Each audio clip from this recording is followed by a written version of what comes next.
Hi friends, welcome to my channel. Karthika పురాణంలో భాగంగా 19వ అధ్యాయము చాతుర్మాస్య వ్రత ప్రభావ నిరూపణ.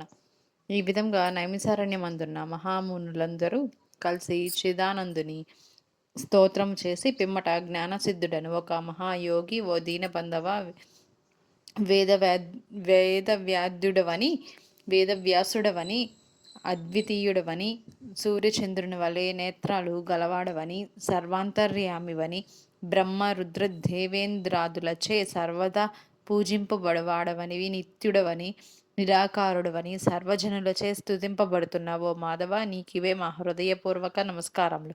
సకల సకల ప్రాణకోటికి ఆధారభూతుడవగు ఓ నందనందన, మా స్వాగతము స్వీకరింపము. నీ దర్శన భాగ్యం వలన మేము, మా ఆశ్రమము, మా నివాస స్థలములు అన్నీ పవిత్రములైనవి. ఓ దయామయ, మేమి సంసార బంధం నుండి బయటపడకుండాటలే మమ్ములను ఉద్ధరింపుము. మానవుడు ఎన్ని పురాణములు చదివినా, ఎన్ని శాస్త్రములు విన్నా నీ దివ్య రూపమును బడజాలడు. నీ భక్తులకు నీవు దృగోచరుడువు అగుదువు.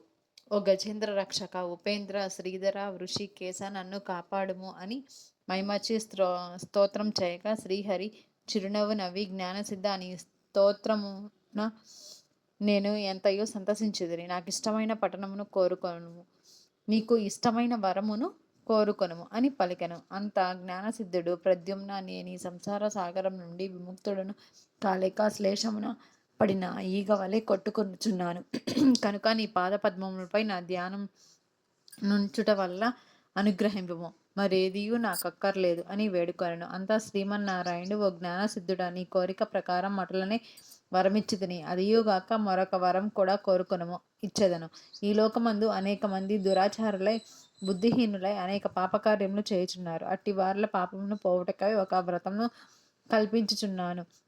ఆ వ్రతమును సర్వజనులు ఆచరించవచ్చును. నీవు సావధానుడవై ఆలకింపము. నేను ఆషాఢ శుద్ధ దశమి రోజున లక్ష్మీదేవి సహితముగా పాలసముద్రమున శేషశయ్యపై పవళింపును. తిరిగి కార్తీక మాసమున శుద్ధ ద్వాదశి వరకు చాతుర్మాసం అని పేరు.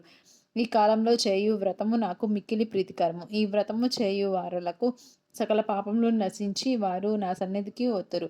ఈ చాతుర్మాస్య వ్రతమును చేయని వారు నరక కూపమున బడుదురు. ఇతరుల చేత కూడా ఆచరింప చేయవలేను.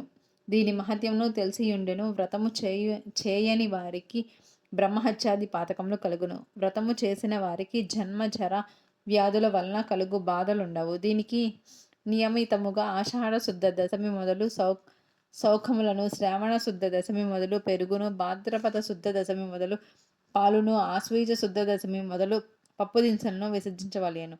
నా యందు భక్తి గల వారిని పరిరక్షించుటకే నేనిట్లు నిద్రాప్యాజమును సయింతును. ఇప్పుడు నీ వసంగిన స్తోత్రమును సంధ్యల యందు భక్తి శ్రద్ధలతో పఠించిన వారికి నా సన్నిధిని నిత్యముగా వచ్చును అని శ్రీమన్నారాయణుడు మునులకు బోధించి, శ్రీ మహాలక్ష్మితో కూడి పాల సముద్రమునకు ఏగి శేష పాన్పు మీద పవళించెను. వశిష్ఠుడు జనక మహారాజుతో, రాజా, ఈ విధంగా విష్ణుమూర్తి జ్ఞానసిద్ధి మొదలగు మునులకు చాతుర్మాస్య వ్రత మహత్యమును ఉపదేశించును. ఈ వృత్తాంతమును అంగీరసుడు ధనలోభునకు తెలియజేసెను. నేను నీకు వివరించితిని కావున ఈ వ్రతమును ఆచరించుటకు స్త్రీ పురుష భేదం లేదు.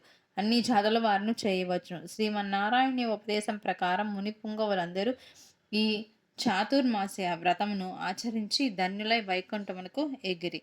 ఏకోనవింశాధ్యాయము 19వ రోజు పారాయణం సమాప్తం. ఈ విధంగా మునులందరూ కూడా చాతుర్మాస్య వ్రతమును ఆచరించారు. కాబట్టి కార్తీక పురాణం 19వ అధ్యాయంలో చాతుర్మాస వ్రతం గురించి చెప్పబడింది. మనం ప్రతిరోజు ఇంటి ముందు సాయంత్రం పూట దీపాలు వెలిగించినట్లయితే ఆ భగవంతుని కృప మన మీద ఉంటుంది. Thank you friends.